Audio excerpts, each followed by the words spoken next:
Social మీడియాలో అందుబాటులోకి వచ్చిన తరువాత ప్రముఖుల జీవితాలపై బురద జల్లడం అనేది సహజ ప్రక్రియగా మారిపోయింది.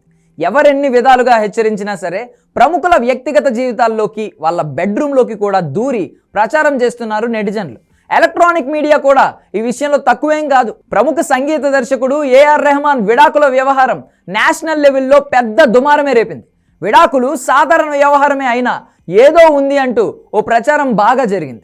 ఆయన వద్ద చిన్న వయసులో బేసిస్ట్గా జాయిన్ అయిన మోహిని డే అనే అమ్మాయి తన భర్తతో విడాకులు తీసుకున్న అంశానికి రెహమాన్ విడాకులకు లింక్ చేస్తూ కథనాలు అల్లారు. దీనిపై ఏఆర్ రెహమాన్ లీగల్ టీం కూడా రియాక్ట్ అయింది. తాజాగా మోహిని డే కూడా వీటిపై క్లారిటీ ఇచ్చేసింది. ఈ మేరకు ఒక వీడియో విడుదల చేసిన ఆమె తమ మధ్య ఉన్నది తండ్రి కూతుళ్ల బంధం అంటూ క్లారిటీ ఇచ్చింది. నాది రెహమాన్ కుమార్తెది ఒకే వయస్సు అని, ఆయన ఎప్పుడూ నన్ను తన కుమార్తెలాగే చూసేవారు అంటూ క్లారిటీ ఇచ్చింది. 8 ఏళ్లకు పైగా ఆయన బృందంలో పనిచేశానన్న ఆమె ఆయనంటే ఎంతో గౌరవం ఉందని చెప్పుకొచ్చింది. ఎన్నో సినిమాలకు ఆయనతో కలిసి మ్యూజిక్ అందించానని, మేమంతా ఎన్నో స్టేజ్ షోలు కూడా చేశామని ఆమె చెప్పింది.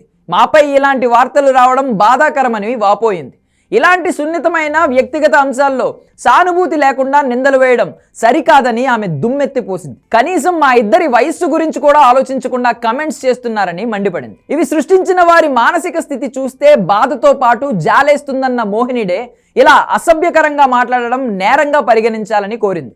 సంగీత రంగంలో రెహమాన్ ఒక లెజెండ్ అని, తన కెరియర్లో ఆయన కీలక పాత్ర పోషించారని పేర్కొంది. నా జీవితానికి రోల్ మోడల్ ఆయన అని మోహిని డే చెప్పుకొచ్చింది. నాకు సంగీతం నేర్పిన నా తండ్రిని ఏడాది క్రితం కోల్పోయానన్న ఆమె అప్పటి నుంచి ఈ బృందంలోని వారే సొంత వారిలా నన్ను ఆదరించారని పేర్కొంది. మీడియాకు వ్యక్తుల మనసుతో పని లేదని, మీడియాలో వచ్చే కమెంట్స్ జీవితాలపై ఎలాంటి ప్రభావాన్ని చూపుతాయో అర్థం చేసుకోలేరని, ఇలాంటి చెత్త వార్తలు తన కెరియర్కు అంతరాయం కలిగించలేమని ధీమా వ్యక్తం చేసింది. కాగా ఇప్పటికే రెహమాన్ లీగల్ టీం పలు సోషల్ మీడియా ఛానల్స్పై ఫిర్యాదులు కూడా చేశారు.